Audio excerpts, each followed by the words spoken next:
2005 yılında sıradan bir öğleden sonra evimin arka basamaklarında oturuyor, yağmurun başlamasıyla temiz havanın tadını çıkarıyordum. Kablosuz bir telefonla konuşuyordum ki uzaktan gelen bir gök gürültüsü duyuldu. Ardından gökyüzünü yırtan elektrik yüklü bir patlama oldu. Hava garip bir enerjiyle titreşiyor, cildim uyarıcı bir karıncalanmayla tepki veriyordu.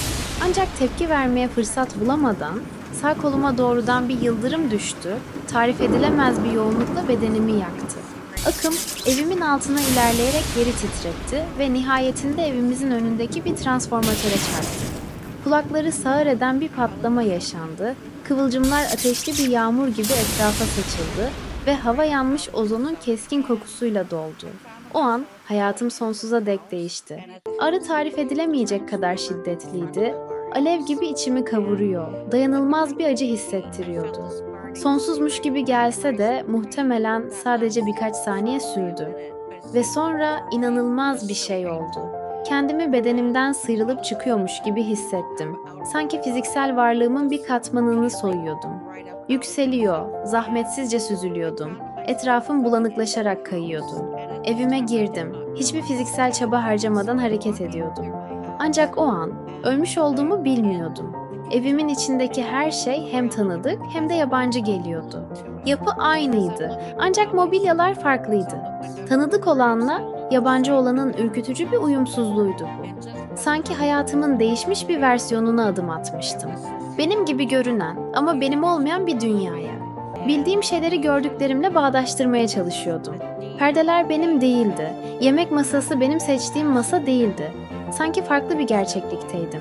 Zihnim bir açıklama ararken kafam karıştı ama paniğe kapılmadan önce içimi derin bir sıcaklık sardı. Görünmez bir kucaklamanın içindeymiş gibi hissediyordum. Korkum çözülüyor ve yerini ezici, sınırsız bir sevgi hissine bırakıyordu. Hem sonsuz hem de inanılmaz derecede kişiseldi. Korku bu ilahi enerjinin kollarında eriyip gitti ve birdenbire hızla hareket etmeye başladım. Ne yukarı ne aşağı, yatay olarak ilerliyordum. Altın ve pembe tonlarında ışıldayan, nefes kesici bulutlar arasında süzülüyordum. Bu ruhani yolculuğun sonunda muhteşem bir bahçe beni bekliyordu. Girişe vardığımda iki parlak varlık öne çıktı. Önce onları melek sanmıştım çünkü ışıldıyor ve adeta göksel bir görünüme sahiptiler. Ama sonra anladım, hem de hiç şüphe duymadan onlar benim kardeşlerimdi. İkisi de bebekken ölmüştü ve benim bilinçli hatıralarımda yer almıyorlardı. Ama burada, zamanın ötesinde onları sanki hep tanıyormuşum gibi tanıdım. Mantık veya hafızadan öteye geçen derin, içgüdüsel bir bağ içimde yükseldi. Ruhlarımızın her zaman birbirine bağlı olduğunu, zamanın ve ölümün bu bağı asla koparamayacağını hissettim. Kucaklaştık, sevgi ve gözyaşı dolu derin ve mutlu bir kavuşmaydı. Onlara babamı ne kadar andıklarını söyledim ve babamızın onlarla gurur duyacağını biliyordum. Bahçede daha derinlere ilerledikçe duyularım keskinleşti. Ayaklarımın altındaki çimenler inanılmaz derecede yumuşaktı, hava ise tatlı ve ferahlatıcı bir koku taşıyordu. Renkler, dünyada gördüğüm hiçbir şeye benzemeyecek kadar parlak ve yoğundu. Hatta bazı renkler isimlendirebileceğim bir tanımın ötesindeydi. Kısa süre içinde farklı zaman dilimlerinden gelen insanlarla çevriliydim. Bazıları zarif elbiseler ve şık takım elbiseler giyiyordu, bazıları ise daha sade giysiler içindeydi. Çeşitli geçmişlerden gelmelerine rağmen onları tanıyordum ve onlar da beni tanıyordu ama nasıl bildiğimi açıklayamıyordum. Hepsi içten gelen bir ışıkla parlıyordu ve aralarında ne yaşlı, ne hasta, ne de acı çeken biri vardı. Manzara beni derinden etkiledi, içimi bir huşu ve huzur duygusu kapladı. Sanki zamanın ve acının hiçbir gücü olmadığı, yalnızca saf varoluşun olduğu bir yere adım atmıştım. Kalbim şükran ve aidiyet duygusuyla doldu, buranın benim gerçek yuvam olduğunu derinden anladım. Sonra yanımda duran varlık arkamda konumlandı ve kardeşlerim iki yanımda durdu. Sıra hayatımı gözden geçirmeye gelmişti. Önümde dünya dışı bir ışıkla parlayan bir ekran belirdi. Açıldığında tüm hayatım eski usul bir film şeridi gibi hızlı akmaya başladı. Bebeklik anlarım, annemin sıcak kolları, çocukluğumun ilk adımları. Mutluluklarım ve üzüntülerimle birlikte gözümün önünde akıp gidiyordu. Film olağanüstü bir hızla oynasa da her detayı kusursuz bir netlikte görebiliyordum.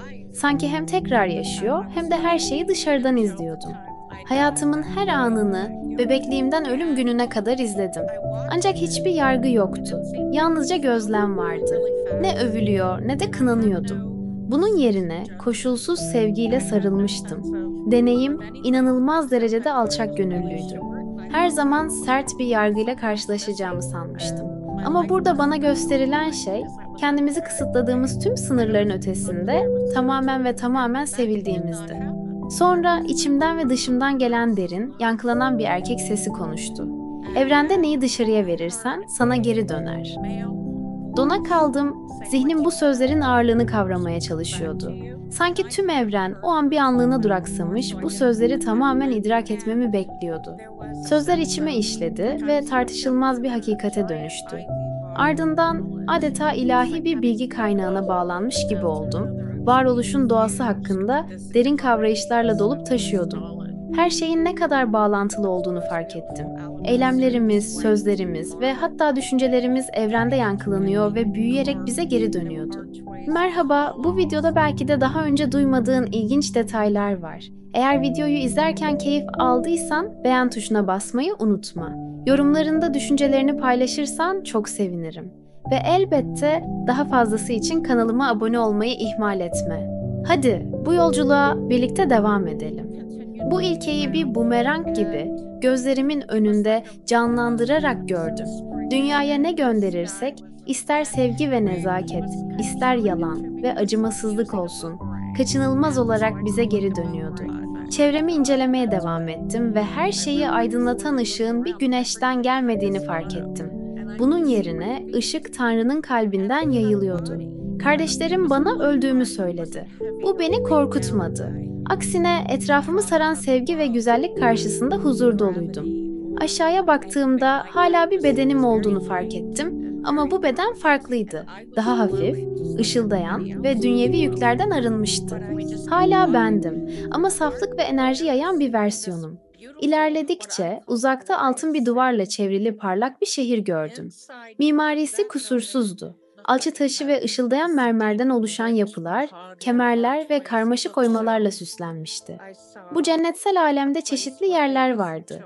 Ölen çocukların sevgiyle bakıldığı bir sığınak, travmatik ölümler yaşamış olanların iyileştirildiği, canlı su havuzlarıyla dolu bir şifa merkezi ve hayal edilemeyecek kadar büyük bilgilerin saklandığı devasa bir kütüphane, bilgelik salonu. Sonra onu gördüm. Kadim ağaçlardan oluşan bir koruluktan ilerleyerek bana doğru yürüyordu. İsa sıcak ve altın rengi bir ışıkla aydınlanmıştı. Hareketleri zarif ve huzur doluydu. Cübbesi, görünmez bir esintiyle usulca dalgalanıyordu. Varlığı derin bir barış ve otorite hissi yayıyor, sevgisi ve anlayışı ruhumun derinliklerine kadar işliyordu. Kardeşlerim, onun yaklaşmasıyla birlikte ortadan kayboldu. Bana gülümsedi, hem güçlü hem de şefkat dolu bir varlıktı. "Seni seviyorum, seninleyim." "Korkma," dedi. Bu sözler sarsılmaz bir gerçek taşıyordu. Ancak o anda anlamlarının derinliğini tam olarak kavrayamamıştım. Beni huzurlu bir orman açıklığına götürdüler. Orada bir adam bir kütüğe oturmuştu. Daha önce onu hiç görmemiştim. Ama kim olduğunu biliyordum. Bana nazikçe baktı ve "Eğer sadece sen ve ben olsaydık ne yapardın?" diye sordu. Anlamaya çalıştım.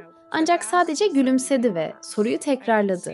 Sonra basit bir el hareketiyle gökyüzünü açtı ve uçsuz bucaksız evreni gözlerimin önüne serdi. Muazzam, nefes kesici bir manzara ortaya çıktı. Parlak nebulalar boşlukta süzülüyordu. Işıldayan dalları kusursuz bir kozmik dansın içinde kıvrılıyordu. Sonsuzluğa uzanan dönen galaksiler, anlatılamaz bir güzelliğin yıldızsal halıları gibi yayılıyordu. Yıldızlar ritmik bir uyum içinde titreşiyor. Uçsuz bucaksız karanlığın fonunda eterik bir ışık saçıyordu. Her gök cismi yaşam doluymuş gibi sessiz bir senfoni yayıyor. Evrenin dokusunda yankılanıyordu. İçimi derin bir huşu kapladı. Hem evrenin tasarımında küçücük bir nokta hem de onun ayrılmaz bir parçası gibi hissettim. Evrenin ihtişamı daha önce hiç bilmediğim bir saygı ve hayranlık duygusu uyandırdı. Yıldızlar, nebulalar, gezegenler. Hepsi büyük ve uyumlu bir dansın içindeydi. İşte o an sorunun derinliğini kavradım. Dünya üzerindeki tüm dünyevi dikkat dağıtıcı unsurların ötesinde gerçekten ne önemliydi? O anda anladım. Tanrı her şeyin içindeydi. Her ağaç, her insan, var olan her atom onun varlığını taşıyordu. Bana zarar verenler bile özlerinde ona bağlıydı. Daha sonra bana aynaya baktığımda ne gördüğümü sordu. Cevap vermeden önce tereddüt ettim. Sonra seni görüyorum dedim. Onun sevinci tarifsizdi, gözleri okyanusun en derin mavisi gibi parlıyordu. Evet, doğru dedi. İki melek, biçimleri ışık saçan ve ruhani bir zarafete sahip. Yüzlerinde dingin bir bilgelik ve nazik bir rehberlik ifadesiyle beni sakin, ayna gibi yansıtıcı bir göle götürdü. İçimde sessiz bir beklenti ve saygı hissi yükseldi. Sanki içgüdüsel olarak birazdan tanık olacağım şeyin derin ve hayatımı değiştirecek nitelikte olacağını biliyordum. Sularına baktığımda dünyayı gördüm. Gelecekteki olaylar gözlerimin önünde canlandı.